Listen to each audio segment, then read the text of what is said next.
Hello watchers, welcome back to the channel, to today's video where I want to talk about this app. This is my iPad here, which I'm displaying this app, which is actually WatchTuner Time Grapher. You can see the title there in the bottom right hand corner, and this has been very useful to me in the efforts I make to regulate my watches. Now, I did a watch regulation video quite a while back, and I used an app on my iPhone to record the tick noises on automatic watches, and then I transferred that to my PC where I use Audacity freeware to work out how far off it was. Now, that's worked okay for me, but it was labor intensive. It took a long time.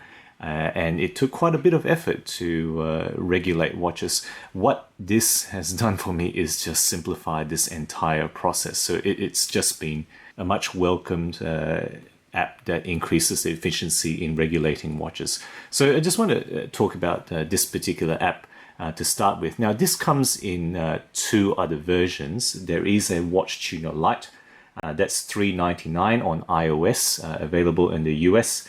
For $3.99 in Australia, we pay more for all the versions. That one only gives you seconds per day error, so fairly simple. There is a standard version that is $9.99. Now that gives you a display of seconds per day error, also the beat error, as well as the amplitude of the movement. So a bit more, but this is the full version or the most advanced version for $12.99.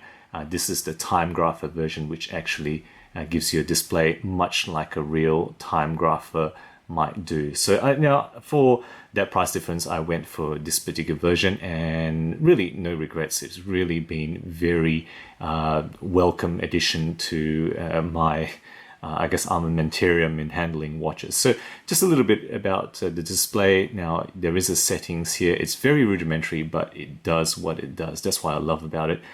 The top two settings are fairly basic display settings. It doesn't really affect the performance. It's just how it shows, whether it shows the settings or the average values. The third one, tick noise detection. Now, I think that's been useful if you have a noisy environment. I find that if you turn it on, it decreases the accuracy of the recording. So if you can, try to use it without it. Diagram noise reduction is also a display function, but it does, I guess it's nice to have some noise reduction to make the diagram a bit smoother for you to understand it. That's what I've found. A rate measurement period. Now, if you put it too long, it will take a longer time to sample. Now, theoretically, the longer the better, the more accurate, but I haven't found bad results using short, and it's just more efficient using a short time, so I keep it on short. And then beats per hour detection. Now, this one's curious. I think you can leave it on automatic, but I find if you know what the beats per hour is and the movement, it's just more efficient to put it on what you know it is, because you know there's no second guessing. The machine's not gonna get it wrong or guess it wrong for you. So I've just set it for 21600 because I know the movements I'm using in this video is that. Okay, so that's most of the settings, and then the only other thing is lift angle that you may or may not want to touch. Now, most lift angles is 48 to 54 degrees in modern movements. Lift angle is a geometric property of the escapement and pallet fork interaction. It's kind of one of the angle measures between interaction points of the pallet fork. You don't need to know much about that, and I think most of the time I've just left it at 52. I haven't any major issues just doing that. Okay, and then sensitivity, depending on your noise levels or the quality of your microphone, you might want to adjust that. Okay, so that's most of the app. Now, my setup here, I'm going to plug in my microphone into my iPad there. All right, that leaves it on display.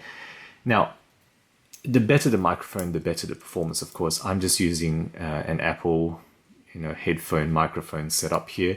I don't know how good that microphone is considered. I suspect it's okay, but it's probably not fantastic. So now, methods of doing this. Now, you want to, I guess, try to figure out where is the beat clearest, and you can just use your ear to figure out whether the front or the back is. I think the front performs a bit better on this watch. Now, this is the Invicta 9094.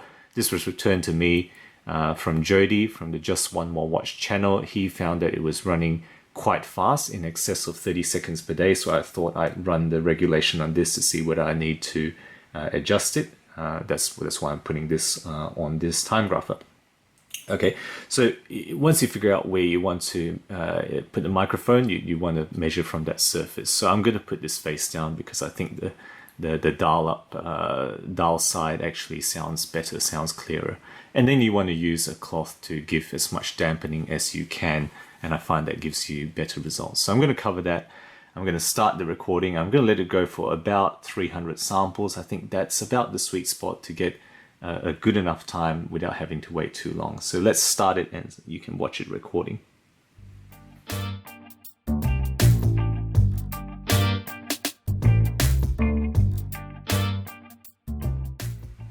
Okay, so now I've let it go to 360 samples. You can see the current performance of the movement is not bad in terms of 1.3 seconds per day there, but the beat error is quite off. Now, when I ran this earlier, I got a beat error of 1 millisecond. That's really what you want to try to aim for. And that affects isochronism, meaning, it may have different performance in different positions and circumstances. It might go fast, it might go slow.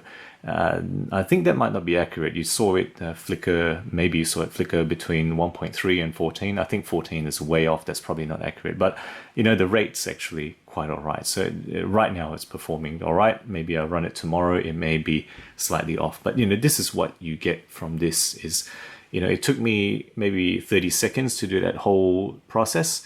And, you're getting all this information that you need to regulate your watch. And then if you want to regulate it, what you would do is you would open the movement with your watch kit, watch repair kit, and you would get a tool to just adjust the regulation lever, which is really that one there, not the other one. Okay, you want to adjust that one there, and you have a convenient marker here for plus or minus where you want to turn it. So if you wanted to make it faster, you would push that lever down so that the movement goes towards the plus.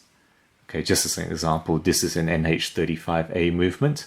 The other lever affects the beat error, so you really want to try not to touch that if your beat error is all right. If you have a tool like the time grapher to measure the beat error, then by all means you can potentially adjust that. I try not to because most of my watches, the beat error seems to be okay. It's really that lever that you want to touch. Okay, so that's the NH35A on Invicta 9094. Now, other examples I have here, I just want to show one main other example. Okay, which in this case is a 7S series movement. I think this is a 7S26, slightly older movement, but similarly, really it's that lever you want to adjust. Okay, not the other one. It's really that one there because it's the one on top and it's got a similar plus or minus there. You'll find similar levers in any kind of basic type of movement. Some movements won't be regulated by this method, but whenever you see this setup, that is the way that you can potentially regulate this yourself by opening the case with a watch repair kit. Okay, so now I just want to show another example. So this here I have is the Phoebus Wave Master. So I found that the dial up is the better place to regulate this. So let's just put this on and see how it performs. Okay, let's put it on there and then put a cloth on to just help dampen it, and let's see how it goes.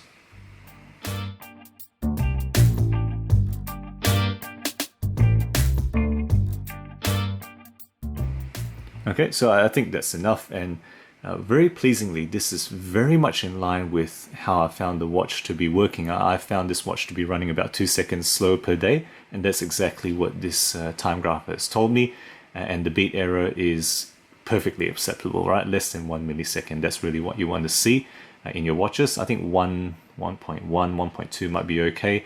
If it's above 2, probably you'd be not too happy about it, or to try to keep it around the 1 millisecond is what I understand beat error ideally should be. So guys, there you have it. That's this app, which I found simple but very effective. Let me know what you think about it, especially if you've heard of this or used it. I'll be interested to hear your experiences of Watch Tuner Time Grapher. Guys, if you enjoy my videos, do consider subscribing. I'm putting out new content every week, and I learn new things about horology all the time, such as how to regulate a watch using apps like this. Thank you again for watching, and as always, I will catch you next time.